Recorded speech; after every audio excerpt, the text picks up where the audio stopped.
Bonjour à tous et bienvenue sur Victoire Live pour votre émission 4V qui signifie en esprit et en vérité.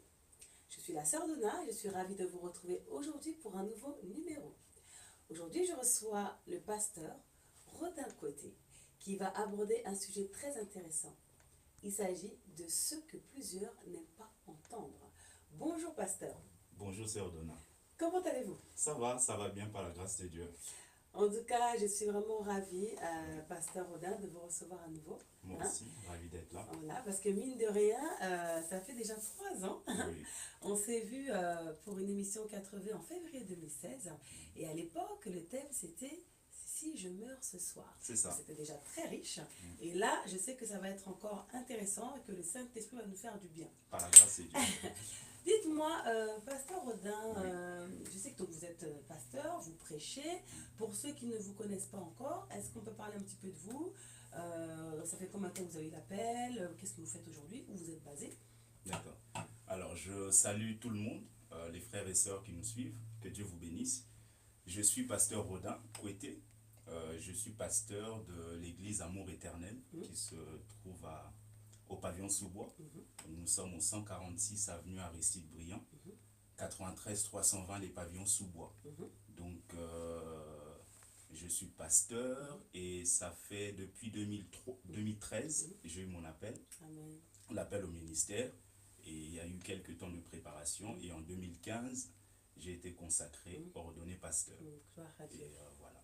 Et du coup, quand en 2015 on vous a consacré pasteur, sur le coup, est-ce que vous étiez prêt? Est-ce qu'il n'y a pas eu cette peur? Parce que c'est vrai que quand on vous voit, beaucoup vont dire, mais c'est merveilleux, la jeunesse comme ça qui s'investit pour Dieu.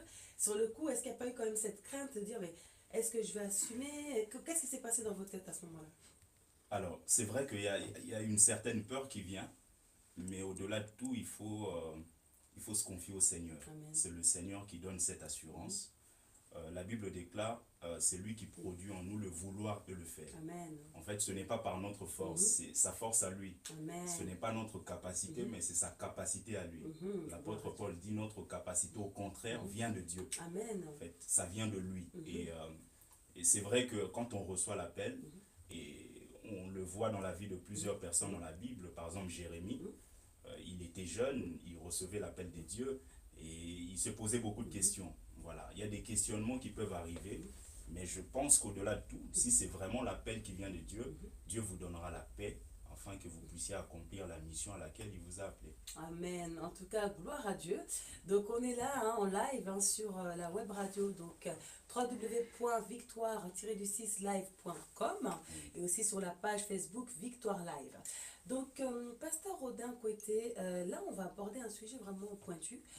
Comment vous est venue cette idée-là d'aborder donc le thème ce que plusieurs n'aiment pas entendre?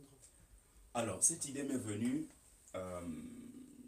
c'est un message que j'ai enseigné dans une église à Choisy-le-Roi. En fait, avec l'observation, avec le fardeau que le Seigneur a mis au-dedans de nous, j'ai constaté que plusieurs personnes viennent à l'église, mais n'accomplissent pas réellement ce que Dieu veut. Et justement, c'est alors que Dieu m'a inspiré ce message, ce que plusieurs n'aiment pas entendre.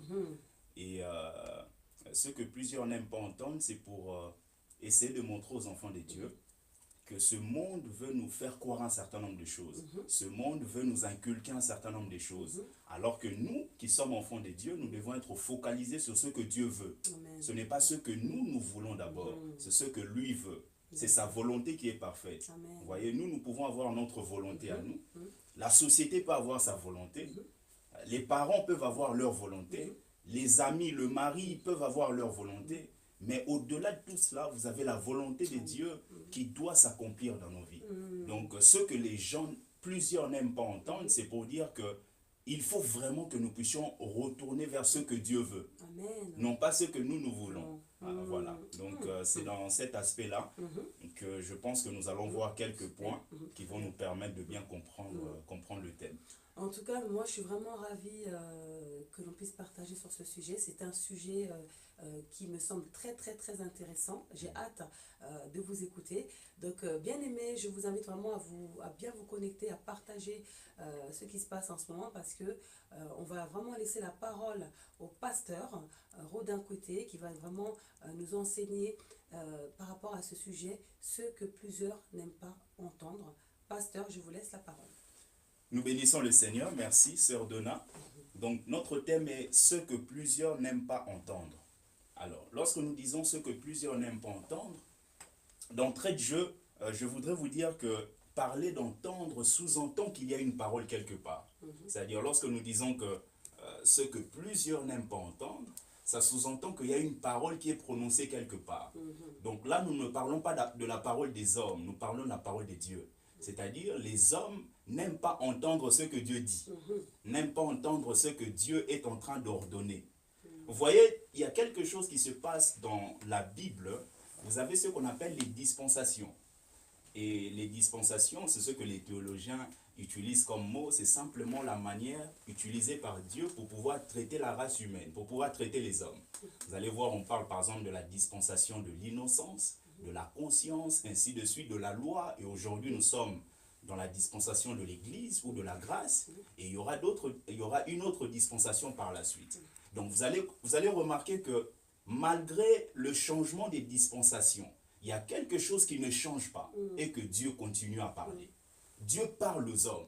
Dieu a parlé par exemple à Noé. Dieu a parlé par exemple à Adam. Dieu a parlé à Moïse. Dieu a parlé aux apôtres, aux juges. Dieu a parlé à un certain nombre de gens que nous voyons dans la Bible. Il a parlé à Élie le prophète. C'est-à-dire qu'il y a une activité que Dieu n'a pas cessé. C'est Dieu parler aux hommes. Dieu continue à parler aux hommes. Donc, lorsque nous parlons de ce que les gens n'aiment pas, premièrement, nous voulons dire que les gens ne veulent pas entendre la voix de Dieu. Les gens ne veulent pas entendre la voix de Dieu. Jésus dit quelque chose, il dit « Mes brebis » dans Jean chapitre 10 au verset 27.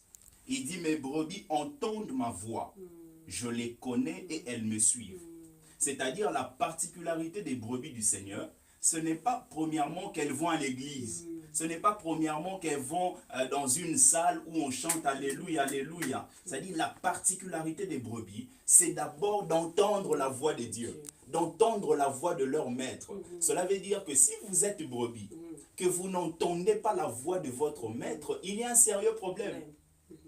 Il y a un sérieux problème. C'est pour cela aujourd'hui il y a des abus.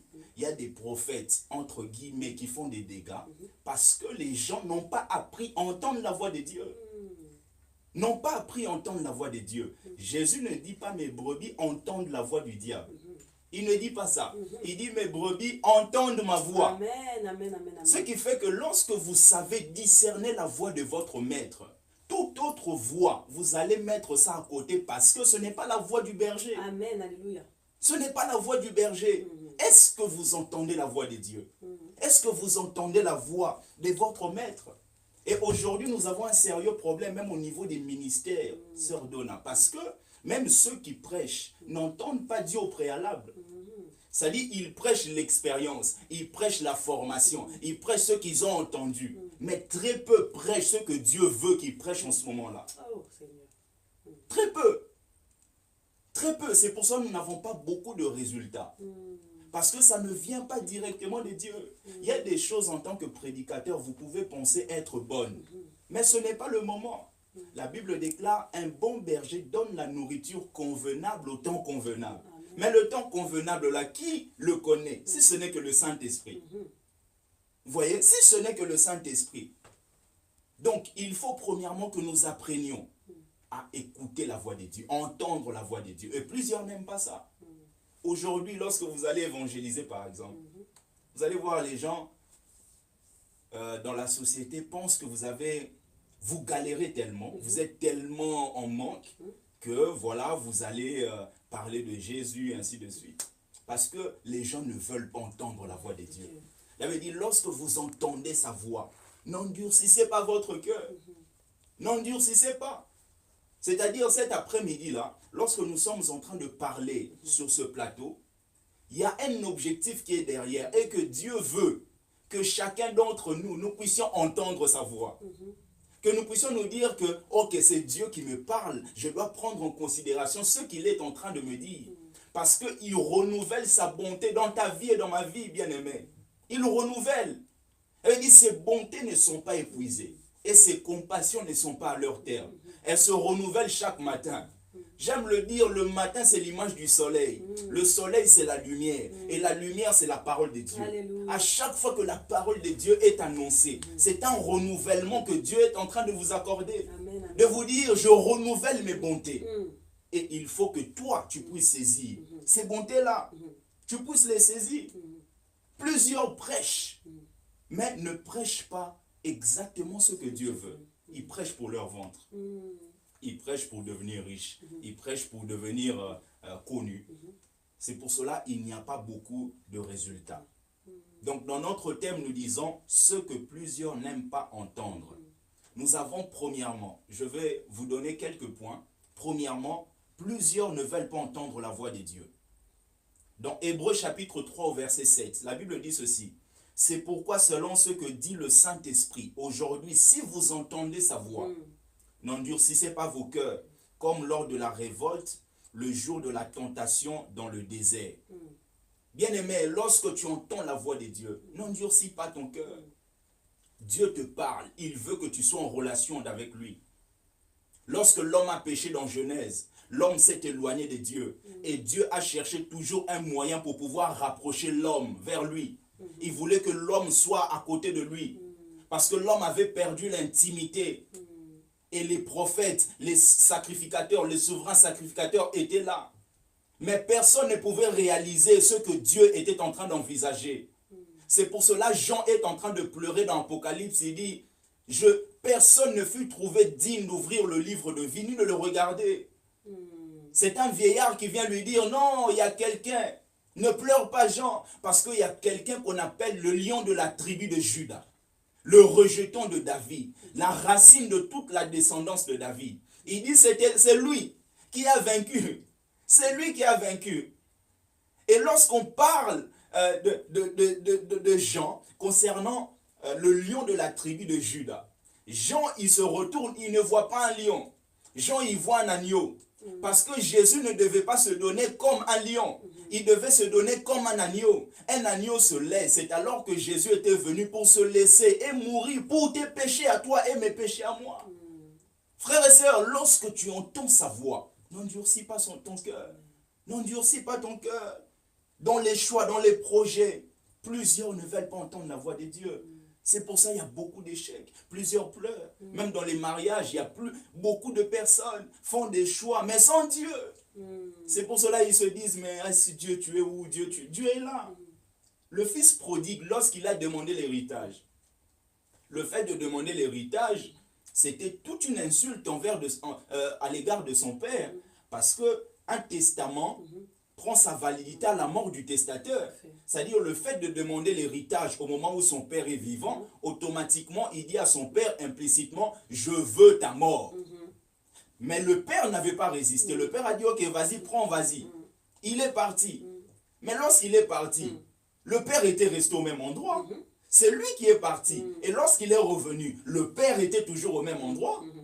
Et lorsqu'il est venu, son père l'a vu de loin. Son père a fait quoi? Il a couru pour pouvoir l'embrasser. C'est ce que Dieu dit. Lorsque vous vous approchez de lui, lui va s'approcher de vous. Parce que lui, il est toujours au même endroit, il ne bouge pas. C'est nous qui bougeons. La Bible déclare, même si nous sommes infidèles, lui, il demeure fidèle. Parce que lui, il ne peut pas se renier lui-même. Il ne peut pas. C'est pour cela que je veux inviter un frère, inviter une sœur, avant d'avancer dans ce thème que nous sommes en train d'aborder. Si tu n'as pas encore reçu Jésus-Christ comme Seigneur et Sauveur, comme Sauveur de ton cœur, de te dire qu'à la croix, il avait donné sa vie pour toi. Et tu n'as pas encore pris le temps de laisser Jésus conduire ta vie comme Seigneur. Tu peux le faire là. La Bible dit, c'est en croyant du cœur qu'on parvient à la justice. Et c'est en confessant de la bouche qu'on parvient au salut. Qu'on parvient au salut, tu peux simplement faire cette prière. Seigneur Jésus, j'ai écouté ta parole. J'ai entendu ce que tu avais à me dire ce matin, cet après-midi. Et j'ouvre mon cœur à ton amour.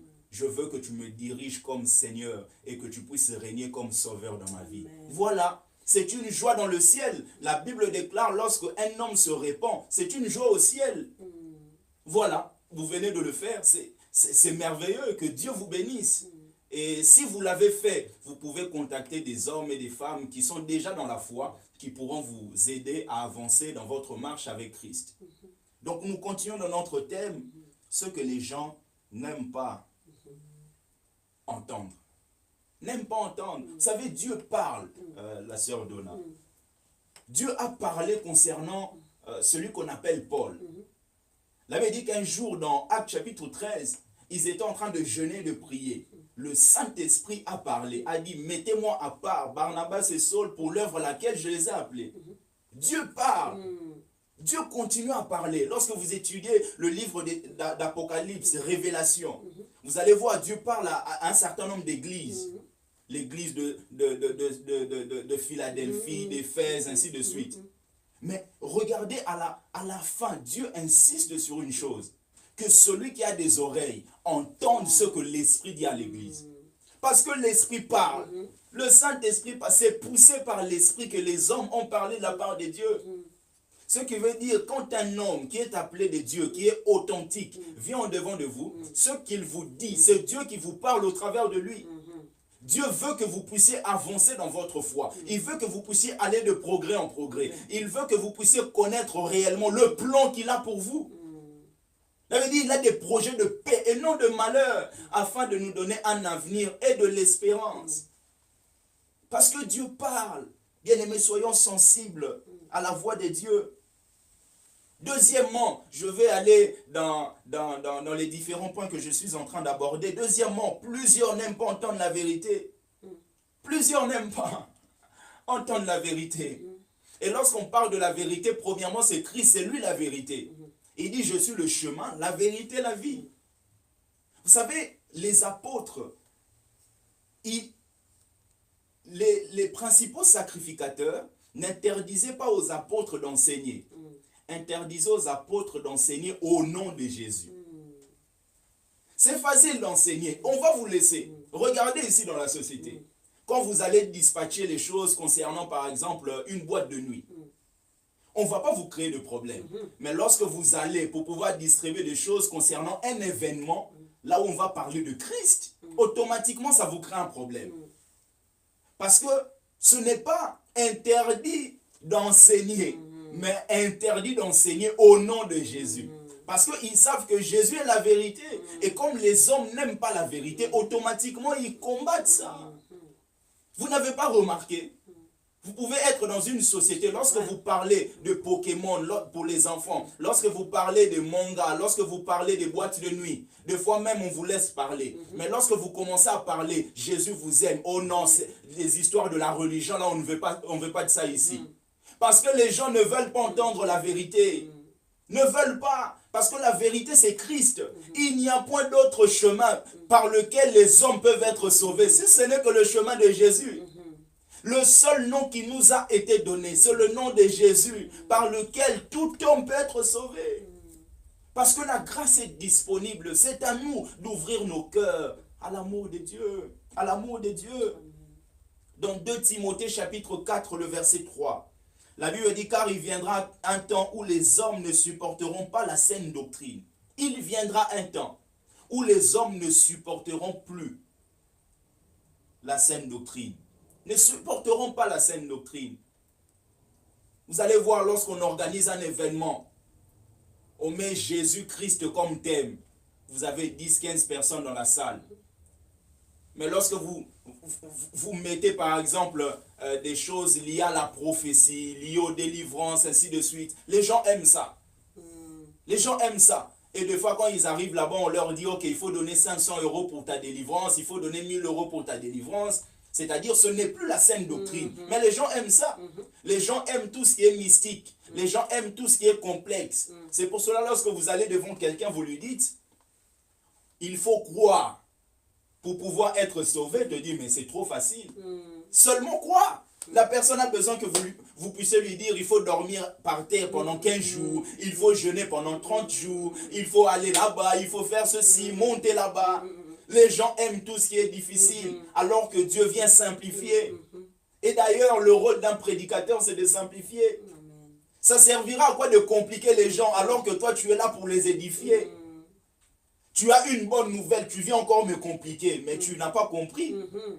Quand tu as la bonne nouvelle qui est l'évangile, il faut simplifier pour que moi je comprenne. Les gens aiment les choses difficiles, les choses compliquées. Les choses compliquées. Excusez-moi. Ça veut dire, ayons la démangeaison d'entendre des choses agréables. Les gens ont la démangeaison d'entendre des choses agréables.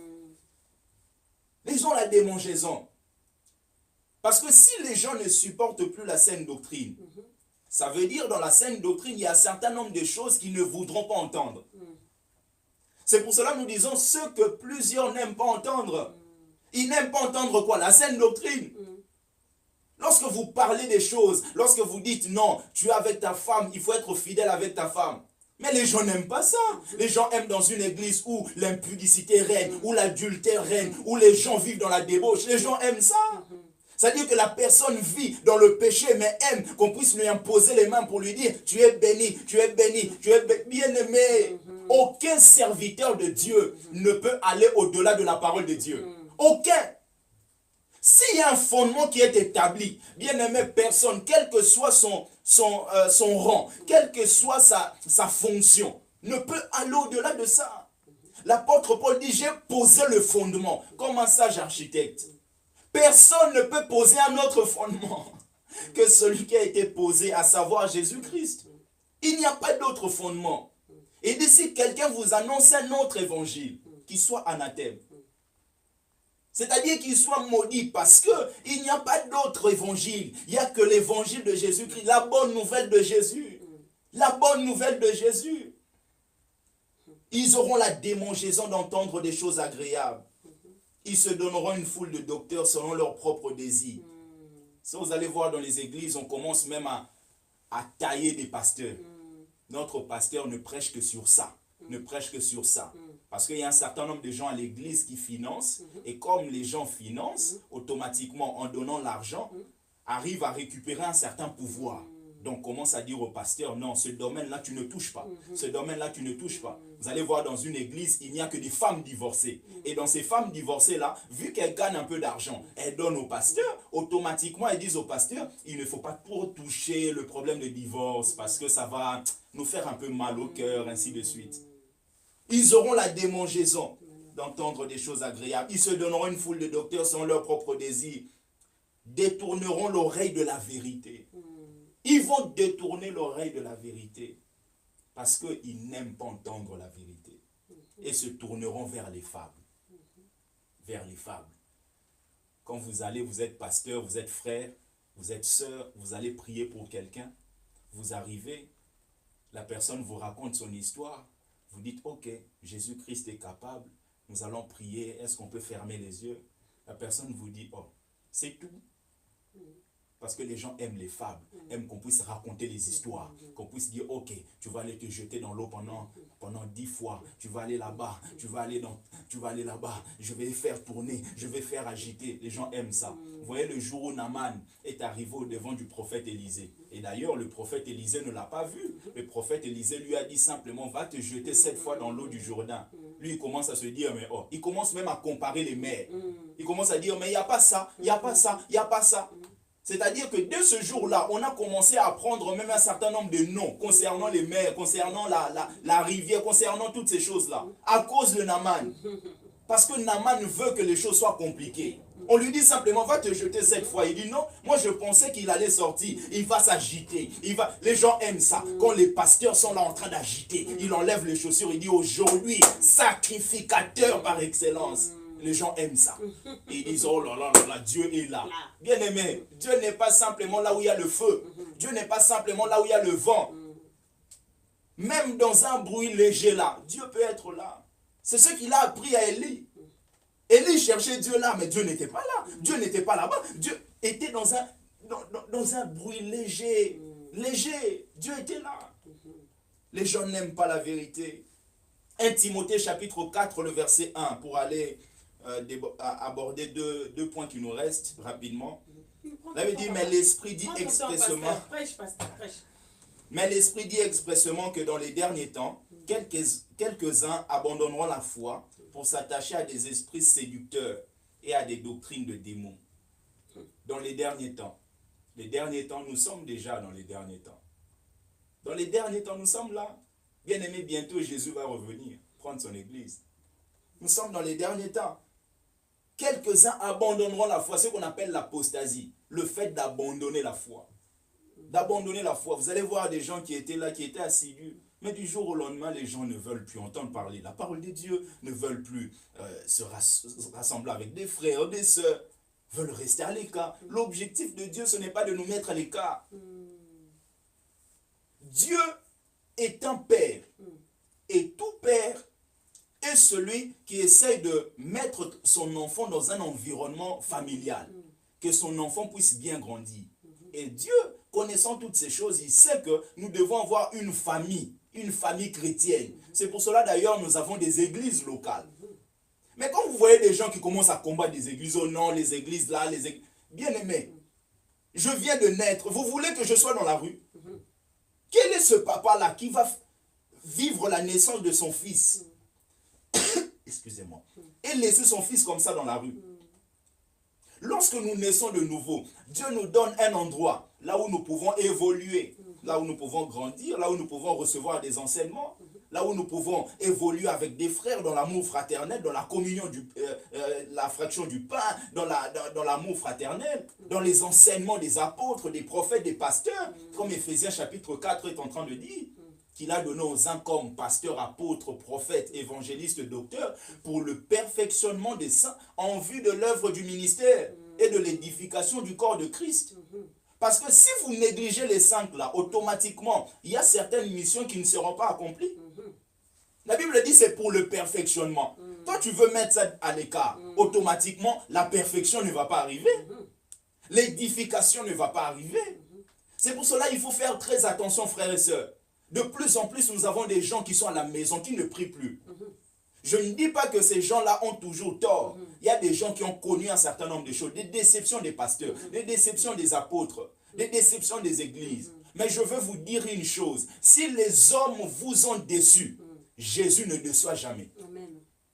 Une église peut vous décevoir, mais Jésus-Christ ne vous décevra jamais. Amen. Et une bande d'amis peut vous décevoir, mais Jésus-Christ ne déçoit jamais. Il est l'ami fidèle, il n'a jamais déçu, il ne décevra jamais jusqu'à la fin. Confiez-vous à lui, bien-aimé. D'ailleurs, s'il y a des faux pasteurs, il y a aussi des vrais. Il n'y a pas de faux billets de 100 000 euros, parce que le vrai n'existe pas. Le jour où vous verrez un billet de 100 000 euros, automatiquement, dites-vous, il y a quelque part là, quelqu'un est en train de réfléchir comment faire le faux. La présence ou la prolifération des faux nous donne un indice très important et que les vrais existent. Amen. Les vrais existent. Amen. Les vrais existent. Amen. Nous avons des hommes appelés comme Jérémie, par exemple. Jérémie a été appelé dans son ministère, mais il a été très combattu. On l'a combattu parce que Jérémie disait la vérité. Jérémie disait au peuple, répentez-vous, parce que si vous ne vous répentez pas, il y a la colère de Dieu qui va venir, vous allez être exportés, vous allez aller à la déportation. Mais le peuple ne voulait pas écouter. Vous imaginez un peuple choisi de Dieu. Un moment dans son parcours commence à dire au bois, tu es mon Dieu. Oh! Le Dieu qui vous a fait sortir de l'Égypte. Le Dieu que vous avez vu les merveilles. Mais ce peuple dit au bois, tu es mon Dieu. Parce que les gens rejettent la vérité qui est Christ. Vous savez, l'homme n'aime pas perdre. L'homme aime l'addition, aime la multiplication. Mais l'homme n'aime pas la soustraction. L'homme n'aime pas perdre. L'homme n'aime pas perdre. Mais Jésus vient avec une formule qui nous pousse à nous dire nous devons perdre un certain nombre de choses. Et il dit celui qui doit me suivre doit renoncer à sa vie. C'est-à-dire il doit perdre quelque chose, doit renoncer. Regardez bien, ce n'est pas Dieu qui va renoncer à votre place. Il dit, celui qui veut me suivre, c'est à lui, c'est à moi de renoncer. Renoncer à sa vie, à son âme. À sa vie. Lorsqu'on dit la vie, là, c'est l'image de l'âme. Parce que dans l'âme, vous savez, vous avez des sentiments, vous avez des émotions. Celui qui est conduit par l'âme, c'est quelqu'un qui dit tout le temps, je pense, je pense, je sens. C'est quelqu'un qui dit tout, je pense, je sens. Parce qu'il vit avec les sensations, il vit avec ses pensées. Il peut être intellectuel, il dit, je pense, ici, on peut appliquer cette méthode, on peut appliquer cette théorie. J'ai fait de l'économie, j'ai fait du droit. Ici, on peut appliquer telle formule, on peut appliquer telle... C'est-à-dire, c'est quelqu'un qui pense, qui pense, qui pense. Mais quelqu'un qui est spirituel dit, Dieu a dit. Parce que Dieu ne pense pas. Dieu n'est pas là en train de dire, ok, comment faire pour pouvoir essayer de faire du bien à ma fille Donna. Dieu n'est pas là en train de dire, ok, comment faire? Parce que aujourd'hui, quand même, il y a une prolifération des faux prophètes. Comment faire pour pouvoir essayer de protéger mes enfants? Non. Bien aimé, Dieu est parfait. Il connaît tout. Il maîtrise tout. Il est le maître des temps et des circonstances. Il avait dit, lorsque Dieu a vu qu'il y avait des ténèbres à la surface des eaux, Dieu n'a pas commencé à penser, à dire, oh non, ok, quelle formule appliquer pour que ces ténèbres puissent disparaître? La Bible dit, Dieu dit que la lumière soit, et la lumière fut. Parce que la parole de Dieu a une puissance. Vous savez, quand il y a une parole, la parole est toujours accompagnée de la puissance qui réside dans la vie de la personne qui l'a prononcée. Lorsque vous avez par exemple le président Macron qui dit quelque chose, automatiquement tout celui qui entend sa parole sait que la France est engagée. Et lorsque nous sommes enfants de Dieu, lorsque nous connaissons notre identité, nous savons que toute parole que nous pouvons prononcer, excusez-moi, toute parole que nous pouvons prononcer engage le royaume de Dieu. C'est pour cela qu'un chrétien ne parle pas n'importe comment. Un chrétien ne dit pas n'importe quoi. Un chrétien ne parle pas pour ne rien dire. Parce qu'il sait que sa parole engage son royaume. Engage son royaume. Engage son royaume. Les gens ne veulent pas entendre ces choses. L'homme n'aime pas perdre. La Bible déclare que ces choses qui étaient pour moi des gains, c'est l'apôtre Paul qui parle dans Philippiens chapitre 3, le verset 7. Ces choses qui étaient pour moi des gains, je les ai regardées comme une perte à cause de Christ. Il y a des choses que vous devez regarder comme perte à cause de Christ. Mais les gens ne veulent pas entendre ça. Sœur Donna, quand vous avez quelqu'un en tant que pasteur, quelqu'un qui vient, vous allez voir la personne est là, fait des faux chèques. La personne arrive à l'église. Vous lui dites, vous avez appris ce qu'il est en train de faire. Vous lui dites, non, ces affaires-là, ça ne glorifie pas Dieu. La personne peut quitter l'église. Dit, non, on m'a jugé. On ne peut pas me parler comme ça. On ne peut pas me dire ça. Ça me regarde. Hein, ça me regarde. C'est ma vie privée. Les gens disent, c'est la vie privée. Qu'est-ce qui est privé en toi que Dieu ne voit pas? Qu'est-ce qui est privé? La Bible déclare, tout est à nu et à découvert au devant de celui qui nous a aimés. Tout est à nu et à découvert. Et les gens aiment ça. Quand il est maintenant dans une église où le pasteur lui-même rentre dans ses faux chèques, il dit, ok, là j'ai trouvé mon endroit. Je fais des faux chèques avec le pasteur qui me prêche. Et comme le pasteur est aussi dans les faux chèques, vous pensez qu'il va se mettre devant et prêcher contre tous ces trafics? Non, il ne va pas prêcher sur ça. Il va commencer à dire, non, vous êtes bénis, bénis. Nous sommes bénis de toutes sortes de bénédictions dans le lieu céleste en Christ. Et il faut maintenant que ces bénédictions puissent se matérialiser. Et pour se matérialiser là, bien aimé, ce n'est pas simplement dans les discours. Ce n'est pas simplement dans les discours. Parce qu'il y a des choses à faire pour pouvoir bénéficier d'un certain nombre de choses. Il y a des choses à faire. Il dit ce qui était pour moi un gain. Peut-être le faux chèque, c'est un gain pour toi. Tu gagnes de l'argent avec.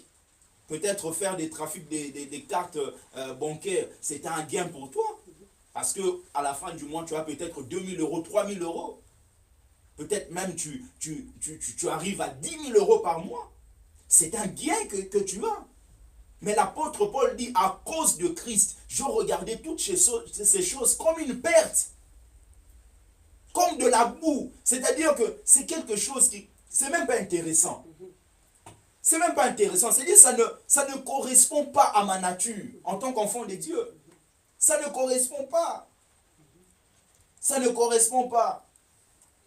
La Bible dit dans Matthieu chapitre 16, le verset 24.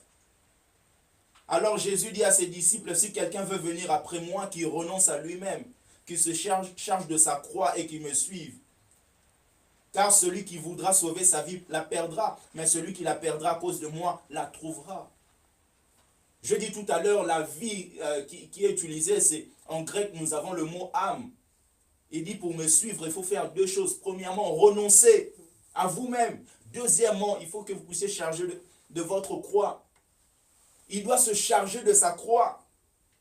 Impossible de suivre Jésus sans appliquer ces deux. Il dit, celui qui veut me suivre doit appliquer ces deux choses. Excusez-moi. Il doit appliquer ces deux choses. Il doit appliquer ces deux choses. Alléluia. Il doit appliquer ces deux choses. Nous allons directement au troisième point. Ce que plusieurs n'aiment pas entendre, c'est le message qui parle surtout du retour de Jésus. Lorsqu'on touche tout ce qui est événement des fins des temps. Les gens n'aiment pas ça. Ils n'aiment pas ça. Vous savez pourquoi ils n'aiment pas ça? Parce que l'amour de Dieu ne bouillonne pas au-dedans d'eux. Celui qui aime son mari, lorsqu'on lui parle du retour de son mari qui était parti en voyage, la personne est contente. La femme est contente. Parce que c'est que je veux retrouver mon mari. Mais quand vous voyez des gens, lorsqu'on parle que Jésus va revenir, nous devons être prêts pour pouvoir être enlevés, rencontrer celui qui nous a aimés, mais nous n'avons jamais vu. Automatiquement, vous voyez des gens qui sont tristes. Automatiquement, vous pouvez vous dire que l'amour de Dieu ne bouillonne pas dans le cœur de ces gens-là. Ne bouillonne pas. Vous savez, quand on parle des événements de fin des temps concernant l'Église, nous avons une image de ce qui se passe dans des mariages orientaux. Vous avez premièrement ce qu'on appelle les fiançailles. Les fiançailles, c'est ce que nous sommes en train de faire lorsque nous recevons Jésus. Lorsque vous recevez Jésus, c'est alors que l'apôtre Paul a dit aux Corinthiens, dans 2 Corinthiens chapitre 11 au verset 2, il a dit, car je suis jaloux de vous, d'une jalousie de Dieu, parce que je vous ai fiancé à un seul époux. Je vous ai fiancé à un seul époux pour vous présenter à Christ comme une vierge pure. Premièrement, vous avez les fiançailles. Mais deuxièmement, vous avez la venue, dans ce mariage oriental, la venue du fiancé qui vient chercher sa fiancée. C'est l'image de ce que Jésus va faire. Il va s'arrêter dans les airs, afin que son épouse, l'église, sa fiancée, puisse monter. Et lorsque nous allons monter, nous allons aller avec lui pour passer un temps et recevoir des récompenses. Et vous avez troisièmement ce qu'on appelle le repas des noces. C'est-à-dire, ça préfigure le festin des noces de l'agneau. Cet événement va précéder l'établissement du règne de 1000 ans sur la terre. C'est-à-dire, vous avez ces trois parcours-là. Vous avez ces trois événements-là. Vous avez les fiançailles. Vous avez la venue du fiancé qui vient chercher sa fiancée. Vous avez ensuite les noces. Bien aimé, vous savez, quand vous êtes réellement des dieux, vous avez réellement reçu Jésus-Christ comme Seigneur et Sauveur, comme Seigneur. Quand on vous parle de ces choses, ça vous donne la joie. Parce que je sais que ce monde passera. Je sais qu'un jour, ce monde va passer. La Bible déclare, tout passera. Mais la parole de Dieu ne passe pas. La parole de Dieu, c'est qui? C'est lui-même Dieu. C'est lui Christ. Il ne passe jamais. C'est pour cela, lorsqu'on sait que ce monde est en train de passer, frères et sœurs, lorsqu'on nous parle de ces choses, c'est une joie dans nos cœurs. Parce que celui que nous avons aimé, ce jour-là, nous le verrons. Vous imaginez tout à l'heure, vous avez dit que nous sommes jeunes. On a donné notre jeunesse à Dieu. À ce Jésus que je n'ai même pas encore vu physiquement. Mais ce jour-là, je le verrai. Et il dit, tel qu'il est, tel que nous serons. Tel que nous serons. Dans 1 Thessaloniciens chapitre 4, le verset 16. Là, il dit, car le Seigneur lui-même a un signal donné à la voix d'un archange et au son de la trompette de Dieu, descendra du ciel et les morts en Christ ressusciteront premièrement. Ensuite, nous les vivants qui serons restés, nous serons tous ensemble enlevés avec eux sur des nuées, à la rencontre du Seigneur dans les airs. Et ainsi, nous serons toujours avec le Seigneur. La bonne nouvelle, nous serons toujours avec le Seigneur. La difficulté que tu traverses, ça passera. Le manque que tu as là, oh non, ce mois-ci, je ne sais pas comment payer les impôts, ça passera. La Bible déclare dans la Nouvelle Jérusalem, il n'y aura pas de temple, parce que lui-même sera notre temple. Il n'y aura pas de lumière, O-E-D-F, O-N-G, ainsi de suite. Il n'y aura pas ces choses, parce que lui-même va nous éclairer. Amen. Il n'y aura pas la faim, il n'y aura pas les morts, il n'y aura pas de deuil, il n'y aura pas la tristesse. Il n'y aura pas toutes ces choses. Bien aimé, pourquoi rater ça? Et pourquoi lorsqu'on parle de ça, plusieurs n'aiment pas? Alors qu'il a dit, je vais vous préparer une place, je veux revenir vous prendre, enfin que là où je suis, vous y soyez aussi. Vous y soyez aussi. Et quatrièmement, pour finir, comme ça va vite en 2-3 minutes, par rapport à cet exposé, quatrièmement, plusieurs n'aiment pas entendre les reproches, en tant que frère, en tant que sœur. Plusieurs n'aiment pas ça. Plusieurs n'aiment pas le reproche. Et je sais que plusieurs nous suivent, et surtout dans la tête d'un Africain. Dans la tête d'un Africain, tout adulte a toujours raison. Dans la tête d'un Africain, on ne reproche jamais à un adulte. À chaque fois que vous essayez de reprocher à un adulte africain, il vous dit rébellion. Rébellion, impoli, mal poli, c'est-à-dire poli mais mal. Mal poli. Parce que les gens n'aiment pas ça. Vous savez, quand vous êtes en Christ, vous êtes réellement né de nouveau. Vous êtes africain. Parce que vous n'avez pas choisi. Frères et sœurs, ça ne vous coûtera rien en tant qu'adulte de demander pardon à quelqu'un qui a 20 ans de moins que vous. Ça ne coûte rien, parents, de demander pardon à ses enfants. Ça n'enlève rien. Oh non, ils vont penser, ils vont... Non, parce que toi, tu n'es pas converti. C'est pour ça que tu penses à ces choses. Quand tu es converti, tu sais que le pardon là, ce n'est pas quelque chose d'extraordinaire qu'il faut. Non, en tant que chrétien, c'est normal. Il y a des choses qui sont des évidences en tant qu'enfant de Dieu. Mais chez l'Africain, dans sa tête, il ne demande pas pardon. Il peut même te toucher comme ça. Il attend que toi, tu puisses lui dire, excusez-moi. Oh, mais c'est toi qui m'as piétiné, non?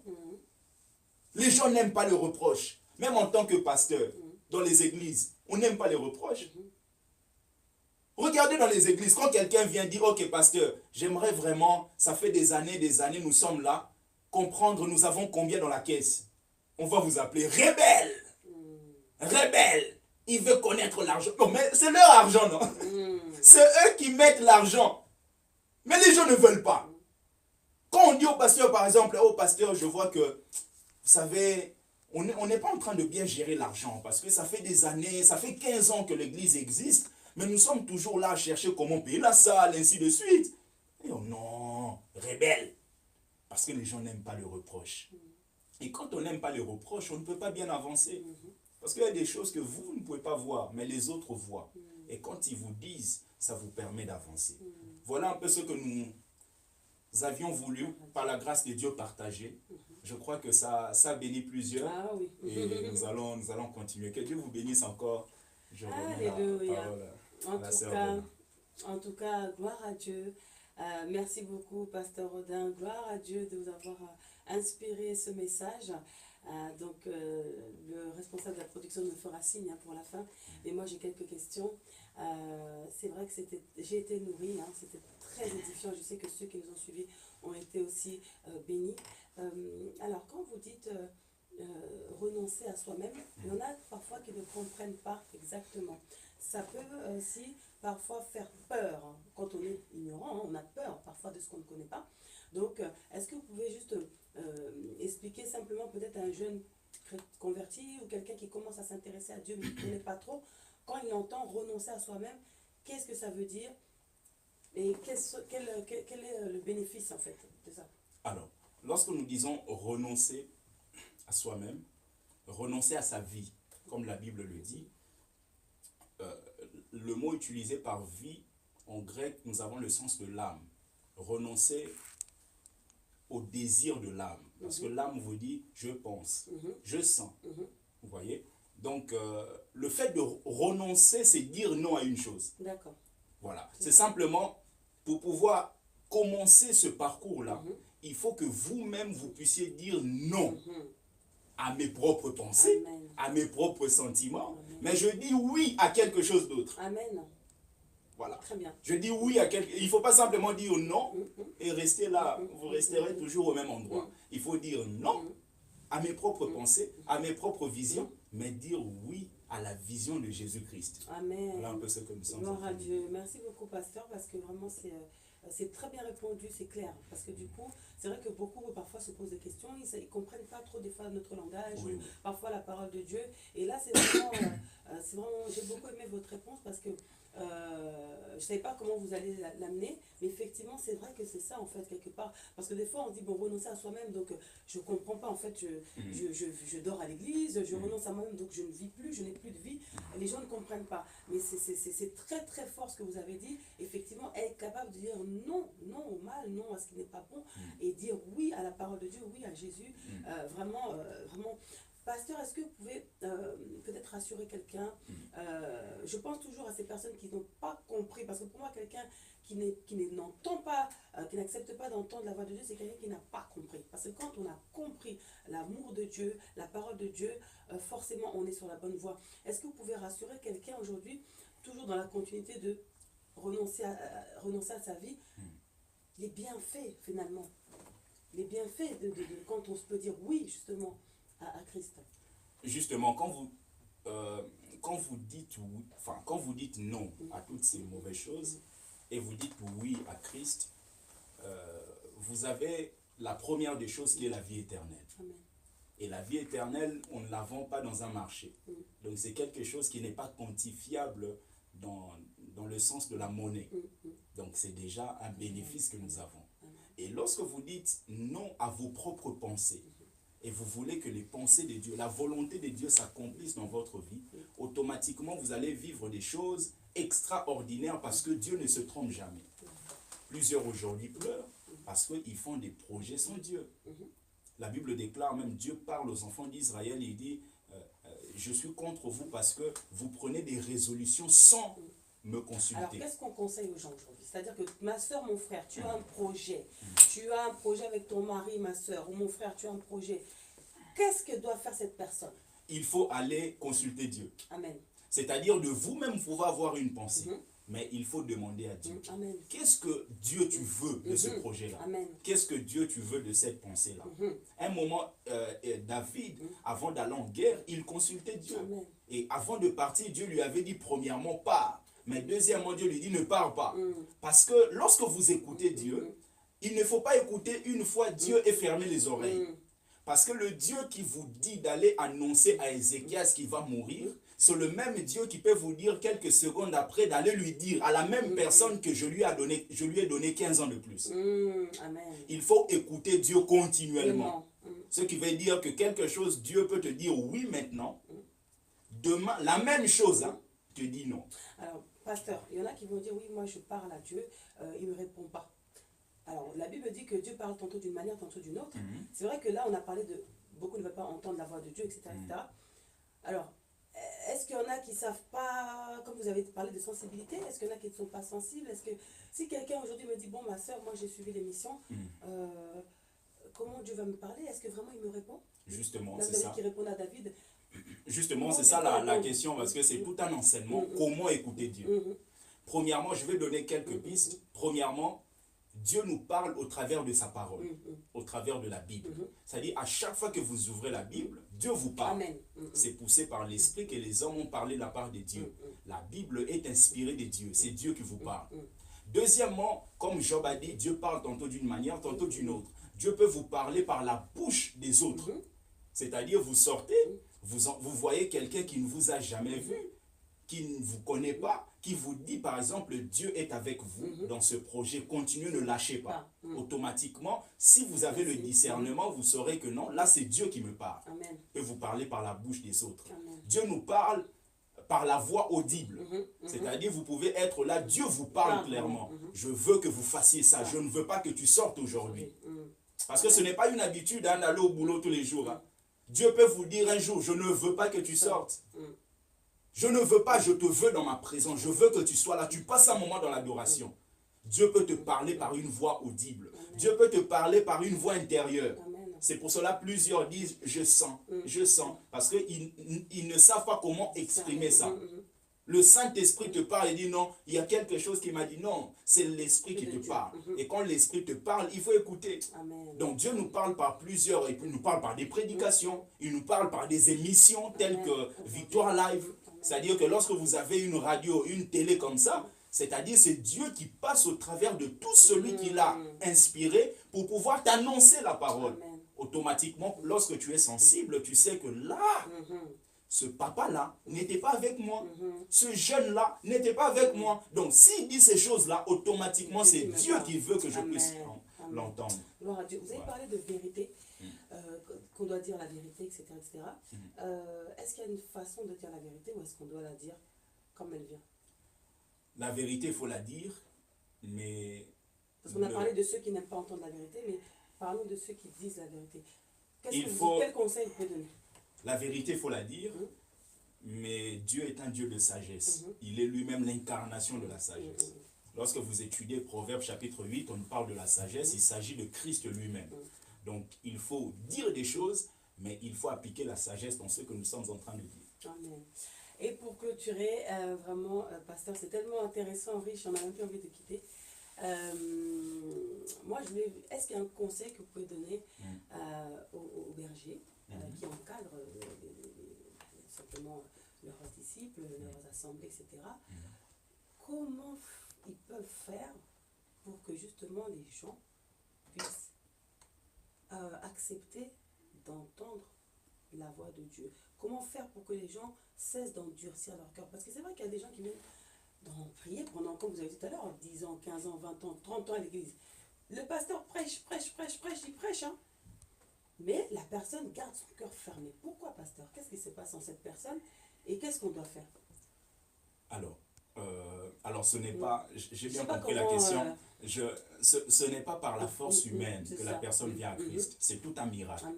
Ça veut dire personne ne vient à lui si le Père ne l'a pas attiré. Donc c'est le Saint-Esprit qui convainc les cœurs. Il faut que ce pasteur soit inspiré, parce que le Saint-Esprit sait exactement ce qu'il doit dire pour que cette personne-là puisse être convaincue. Donc il faut que ce pasteur puisse vraiment grandir dans son intimité et recevoir des messages qu'il faut afin que ces personnes soient touchées. Mais il y a des gens qui refusent sciemment, qui ne veulent pas. Le pasteur ne peut pas faire autrement. Vous voyez, le pasteur ne peut pas faire autrement. Des réalités comme ça, c'est une réalité aussi. Oui, le pasteur doit continuer. Il y a des gens aussi qui ne veulent pas. Oui, mais peut-être à force d'entendre aussi, un jour la personne... vous voyez par exemple l'apôtre Paul, il a fait plusieurs années en train de faire le mal. Mais un jour, Dieu l'a visité sur le chemin de Damas et sa vie a été changée. Donc le pasteur doit continuer dans la vérité, doit dire des choses telles qu'elles sont, automatiquement prier aussi pour ces gens-là, prier pour ces cœurs. Vous voyez, le diable vient, parce que le diable, on l'appelle le prince de ce siècle. Le prince de ce siècle, son objectif, c'est de pouvoir détourner les gens de la vérité. Il ne veut pas que les gens... Parce que le diable connaît son chemin. Il sait que sa destination ne sera jamais changée. Et comme il sait que lui va partir, il ne veut pas qu'il puisse partir seul. Il veut ramener plusieurs personnes. C'est pour cela qu'il met la distraction, ainsi de suite.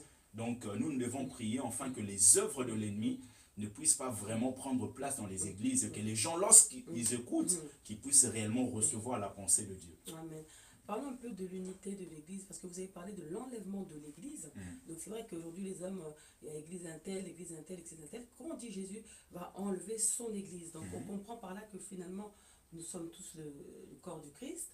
Et c'est vrai que j'aime bien parler de l'unité, de l'amour entre les églises, hein, tout simplement. Est-ce que vous avez un petit mot sur ça en fait, l'enlèvement de son Église, c'est-à-dire? Oui, de son Église, c'est-à-dire vous avez les églises qu'on appelle les églises locales, les églises locales dans des lieux fixes. Vous avez aussi l'église qu'on appelle le corps de Christ, c'est-à-dire l'ensemble des chrétiens dans le monde entier. Et Jésus reviendra prendre cette église-là, son corps, son épouse. Parce que la Bible dit qu'il est la tête du corps de son église.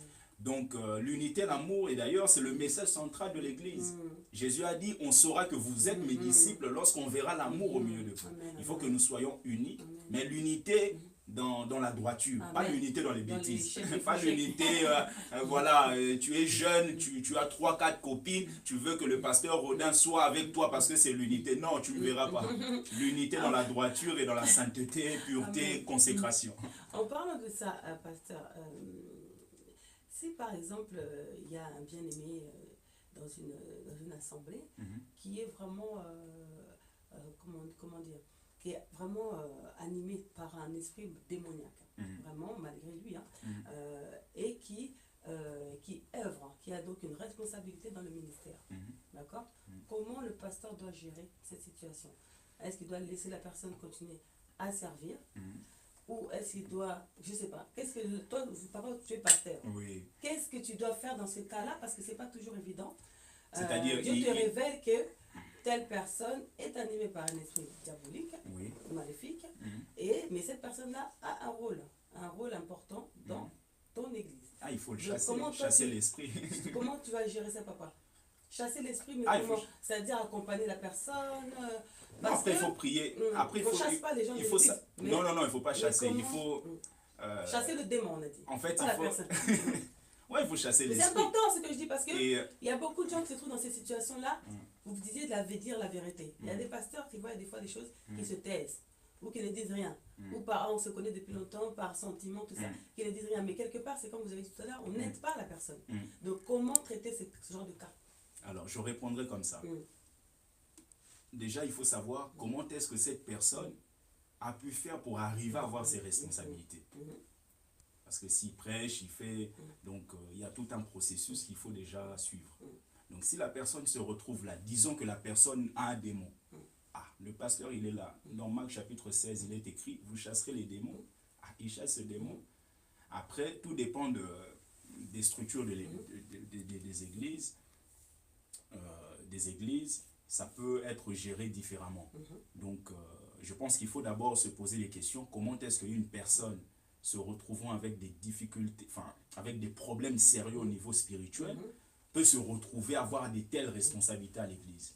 Voilà. Donc, ça peut aussi indiquer que le pasteur lui-même, il n'est pas très inspiré ou il n'écoute pas Dieu. Parce qu'on ne met pas pour maître. Jésus-Christ, avant de choisir ses disciples, il était parti à la montagne. Il a prié, c'est alors que lorsqu'il est descendu, il les a choisis. Même en les choisissant, c'est-à-dire vous pouvez choisir quelqu'un qui peut vous amener des difficultés. Mais comme Dieu est un Dieu de but et d'objectif, dans Proverbe chapitre 16 au verset 4, il dit Dieu fait tout pour un but. C'est-à-dire que Dieu peut mettre même cette personne-là simplement parce qu'il a un but à accomplir avec vous. Donc, il faut aller dans comment gérer? C'est-à-dire, si par exemple, c'est-à-dire quand vous dites chasser, c'est-à-dire chasser le comme démon. ça en une prière comme ça, ou c'est un suivi, non, après il faut parler. Un jeune pasteur qui nous entend aujourd'hui. Oui, il faut parler avec la personne. Comment est-ce qu'il doit le laisser dans son ministère? Non, parce que là, c'est un problème c'est un dysfonctionnement par rapport à son service. Automatiquement, il faut que la personne se mette à l'écart, puisse être suivie par le pasteur puisse s'entretenir avec la personne et voir comment est-ce qu'il peut l'aider.